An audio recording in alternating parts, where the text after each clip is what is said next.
Naam.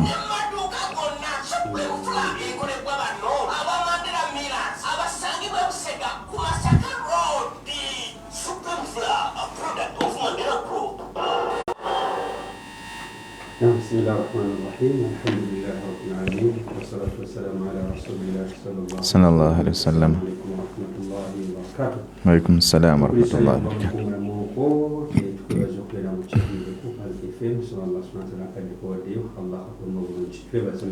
آمين.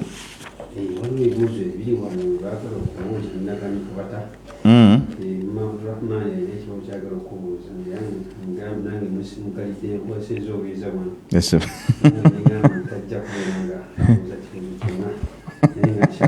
Inshallah. Yes, sir. Yes, sir. Mashallah. Naam. So alhamdulillah, amma ba'd, omuteko ogwokusatu mu miteeko egy'okutta baguyita al-qatlul khata, okutta mu butanwa, oba okufa okulabikawo mu mbeera ey'obutanwa. Again, wa huwa an yaqtula wa huwa an yaf'ala insanu ma lahu fi'luhu, gwe muntu okukola kyateekeddwa okukola nga kyakola ali rightful okukikola ki okukikola, naye oluvannyuma lw'okukikola fayaqtulu adamiyan ma'suma ddami, n'amaliriza ng'oluvannyuma lw'ekikolwa ekyo ate kitutte muntu mulamba, oba oliawo atakkirizibwa era atateekeddwa kuttibwa. Mithlu, okugeza an yarumiya shakhsan mubaha ddami, omuntu okukanyugirira ekyo kyakanyugiridde nga kikkirizibwa okuyibwa omusaayi gwakyo. Ontegedde bulungi? Oba ekyokanyugidde nga kikkirizibwa okuyibwa omusaayi gwakyo, asobola okuba nga muntu, oba kisobola okuba nga kisolo bwe bityo. Kati nga nti kaharubiyin, ng'abantu okuba nga muli mu lutalo mathalan, mulina sayidi ey'abalabe ne sayidi etali y'abalabe. Kati n'okwata oguyinja osindikiriza omulabe oba omukube, owulidde, n'ogenda okumaliriza wazanin oba wazanin muhsan, oba nga mugenze kubanga bwe mutu mutimpula mwenzi kumutuusaako haddiye ey'amayinja.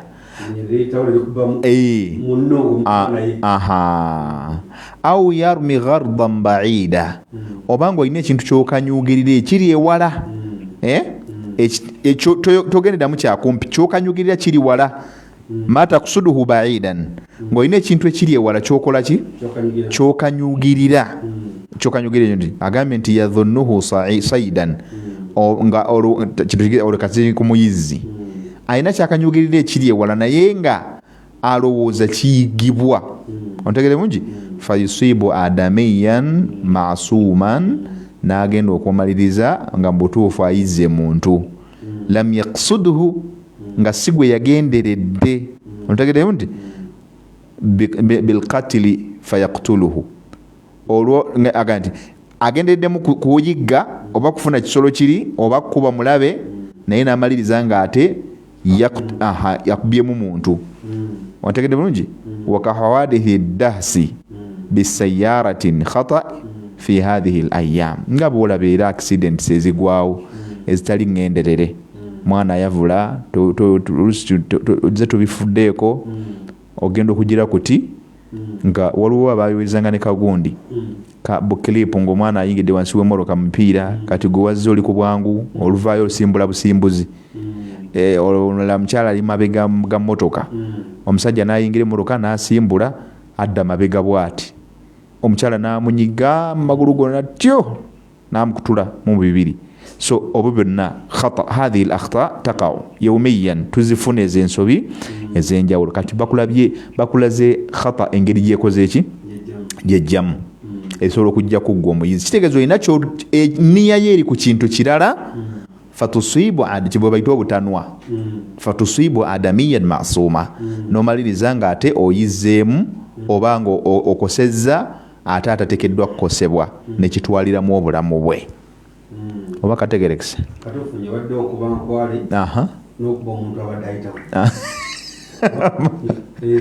barakallahu fik. Abaana osanze babiri balwana, waliwo gwe balwanyisa nga ye alabika nti tali guilty, tali mu musango ogwo. Kati n'oyagala ojjewo bali ate n'okubamu yoolu okitegedde bulungi. Fatusibu fakada alayhi, awulidde n'omaliriza ng'ate okubye mulala. Ekyo bwe kitube kibeera mu nsonga eyo. Wano bayongera ne batutegeeza ku nsonga eyo ku muteekuniza gwakumeka, si gwakubiri, gwakusatu, ogwokuna. Simanyi oba tudduka nnyo, manyi ndingezaako ginyonyolokala nga gitegeereka. Omuteeko ogwokuna batugambye alqatlu bitasabbubi. Bino nyo twabinyudde wali eri. Qatlu bitasabbubi kyeki? Okutta ku lw'ensonga oba okuviirako ensonga kufa kw'omuntu. Wa huwa tasabbubu fi mauti shakhsin duna qasdin wa mubashira. Kwe kubanga gw'ofuusa ensonga y'okufa kw'omuntu ng'ate tewali bugenderevu, togenderedde. Antegedde bulungi? Naye ate nga kimugjawo mbagirawo mu budde, afa. Ka an yahfura al insanu bi'ran fi tariqi, nga bwe tusima enzizi zaffe zonna ikonto zaffe z'omanyi size ziriwo kati, n'ogisima ekinnya ne kibeeraawo, togendereddeemu n'osima ekya toilet, barakallahu fikum, septic tanka, simanya soko piiti, n'obisima ne bibeeraawo.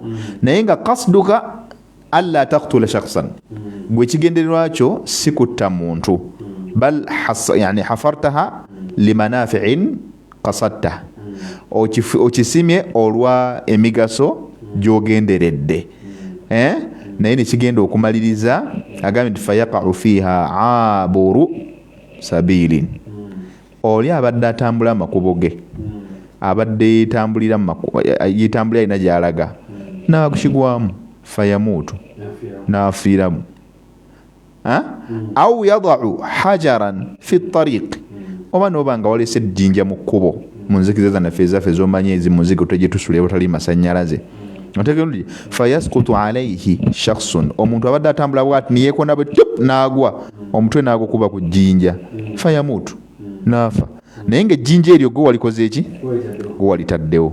Oba olabye alqatlu bitasabbub, sabbabta wujuda alhajar, gwe wafuuse ensonga y'okubaawo kw'ejjinja mu kkubo. Anti kyetujja gye tuliko eyo.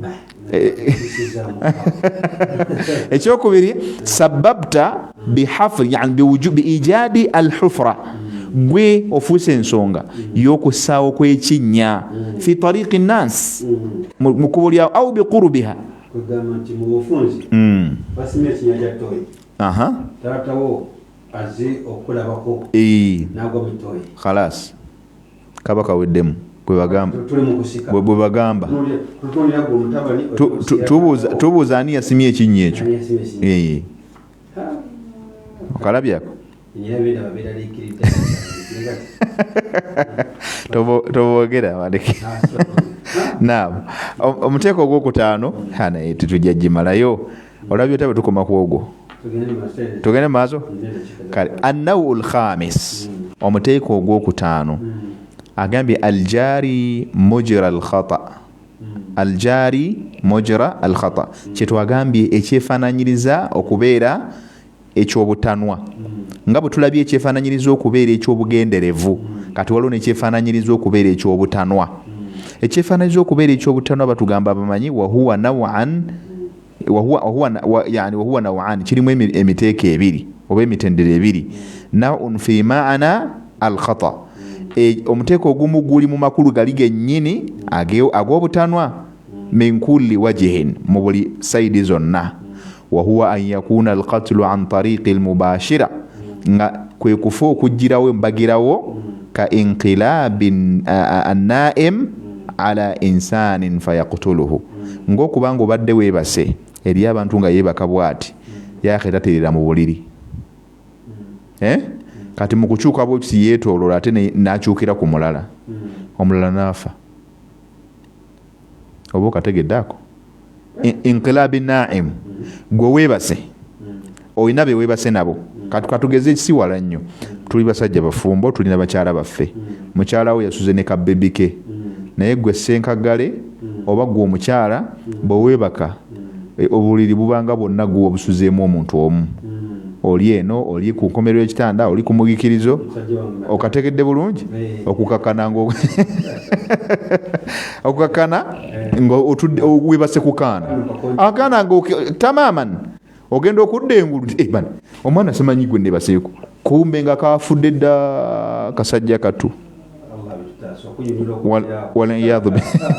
waliyadhu billah okategedde aku naye nga kutta kitta kati jjukira onasse naye asse mu tulo agambye nti majira al khata'i tamaman okukutambulira mu mbeera y'obutanwa directly wa naw'un huwa fi ma'na al khata' min wajhin wahidin ate ne wabawo omuteeko omulala nga gwo gwefaananyirizaako ku butanwa mu sayidi emu ku sayidi emu wa huwa an yakuna alqatlu an tariqi tasabbubi nga kibeera ku mbeera y'okuba nti gwoviiriddeko gwofuuse ensonga kama marra mithaluhu fi nawi rabi nga bwe bakirekidde wali eri ndoba okitegedde nti gwe wakivuddeku mathalan nze kankuwa ekizampo gubadde ne jirita si bwe kiri oba olisa akaso oba gubadde n'akaso akaso ako nojja n'okateeka awo kumpi ng'omwana waali awo kati ate nga maama we naye yeebase wali labayo omwana bwakakwata n'atandika okutemaatema mu nsingo ya nnyina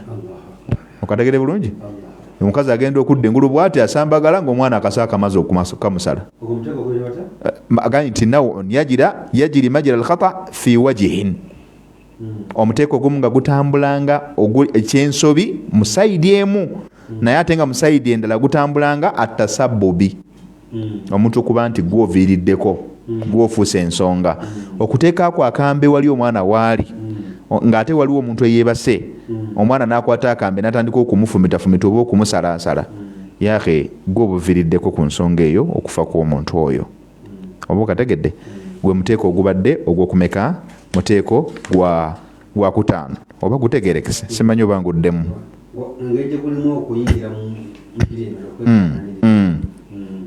tayib tugambye omuteeko ogwokutaano agambye nti aljari mujira al khata omuteeko ogwokutta naye nga gwefaananyiriza ogw'obutanwa agambye ti wahuwa nawaani gulimu engeri bbiri oba gulimu emiteeko emirala minor sectors bbiri zetuyinza okugamba agambye esookera ddala nawun fi maana alkhata min kulli wajihin waliwo ogutambulira mu mbeera y'obutanwa ku sayidi zonna whatsoever ne wetoola nodde olabira ddala nga kyabadde kyabuki kyabutanwa wahuwa an yakuna alqatlu an tariqi almubashira ng'ate kiviirako omuntu okufa mbagirawo ontegedde bulungi ka inqilabi naim ala insanin fayaqtuluhu ng'eyeebase okukyukira ku muntu nga tamanyi yaali mutulooto anyumirwa kumbe nalina gwatta exactly oba gwokyukaku nga munafu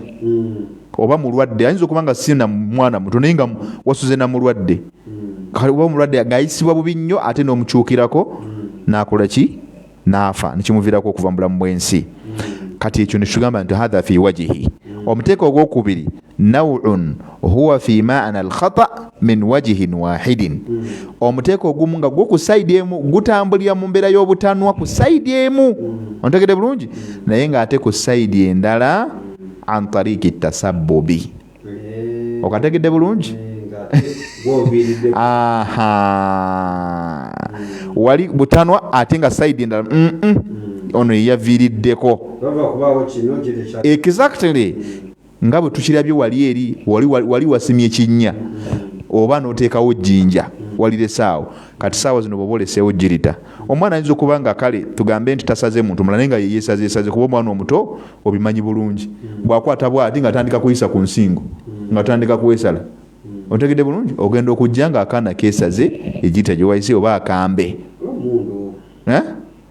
oba mundu kali abazanyisa emundu ng'abaana b'abagenerozi pozi b'abagenerozi bokka naam n'omusajja mukulu omu kati otugenda tumaze okugula ebintu omwana omuto najja ne mundu wagamba ku supermarket nga toddukawo nati ngamba omwana ajja ne mundu ngaita taata agenda otumaga bwe tubona akutte mundu Allah namugamba nti ali abadde yebase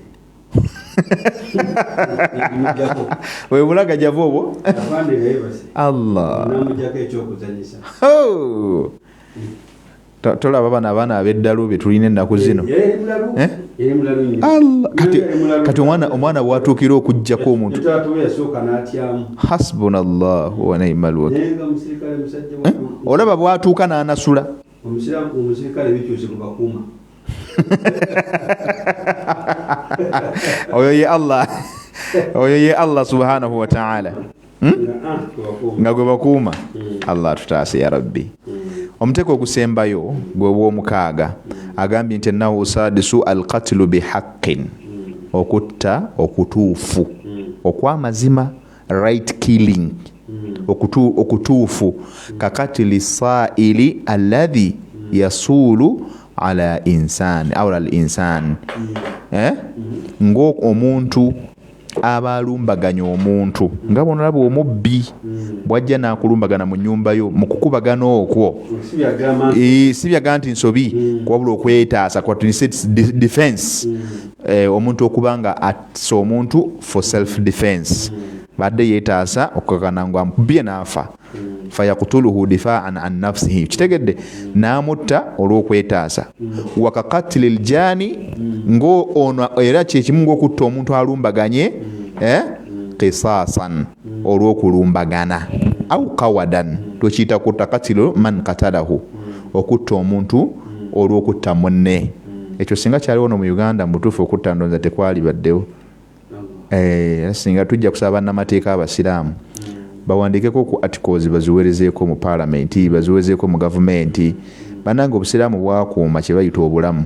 Wadde abantu tebaagala busiraamu, naye twandiba advisinze mufune ababatottolera ebigambo by'obusiraamu kundala ku mateeka nga gano. Tujja kwesiima, tujja kwesiima, era gwe mulimu gwabwe tubeebaza okuwuliriza, naye bwe munaatwalayo ebintu nga bino waakiri kale mubyewole nga bwe tuwulira bannaffe abatali basiraamu bwe bagamba nti ekyo twakiwola mu basiraamu. Kale nammwe abapalamenti nga bwotudde ne gavumenti yaffe tutwala at least ebimu mu busiraamu mubyewole, ensi ejja kutereera. Tusaba Allah atukuume.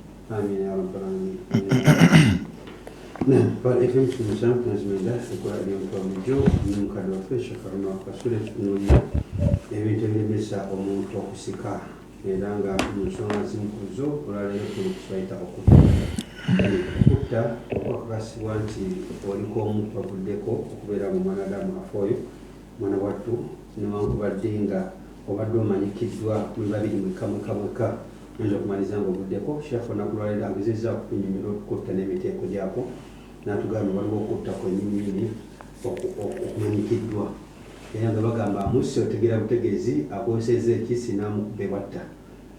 Natugamba nti waliwo okutta okumu nga kwa mu nsobi, nakunatutunyumira natugamba ne mu nsobi waliwo okutta ng'ate gw'ovuddeko okubeera ng'olagajjalira ku kisi nekibeera nga omuntu akikozesa n'aviirako omuntu okufa. Nolwekityo ezo ensonga kigambibwa kuba nti ate kulamula kwa bintu biri eby'omu nsobi tetundaba kumalayo inshallah okuddaku biidhnillahi taala ojja kubeera nga tulitulamulira bulungi nishato mudakiika ezisigaddemu abantu kikintu kyobasiima nakyo inshallah. Okusookera ddala mbakubiriza kusoma, ekyo so si kijjaamu byenjogera ebbanga lyonna. Ekyokubirikkiriza empiseewo era akantu katini nnyo kyeka okukoowoola abaagala okusoma, puroguramu z'okusoma weeziri. Mpozi ate era ekirala tusebe twafunyeyo ka korabo, babayita ka korabo, enkwatagana ya Sheikhs and Teachers Forum ne Hadiya. Era tulina enteekateeka y'okuba nti omuntu bwe tuba tumusomeseza saabia tusobola okukakasa nti agenda okumalirizaako saabia ng'afunye ne tactics z'okusomesa nga nassari asobola ogisomesa wetumugirako engalo. Wetumugirako engalo bwe tuti tuba tukakasa nti asobola balungi okugenda okusomesa mu nassare ey'eddiini era ng'afunye tactics ezo. So tubakubiriza insha Allah mutwegatteko. Kyensembyayo masomero nti twafunye enkwatagana n'amasomero ag'enjawulo ku mbeera y'abasomesa nga Ihsan Education Center n'amalala. Mu mbeera y'abasomesa services zaabwe kubafunira abasomesa, okufacilitatinga amasomero n'abasomesa baago okwongera okubakugula mu seminars ez'enjawulo ne workshop. So tubategeeza insha Allah mutwekwateko omulimu tugutwala kannabwala. Kkiriza mbawe ennamba z'essimu ku 0703 33 79 98 oba ku 0772 86 16 87 n'ensembyayo 0701 20 6 93. Ezo nno bwe wiseeko ku WhatsApp oba ku direct call ojja kuba ofuna ebisingako awo. Inshallah.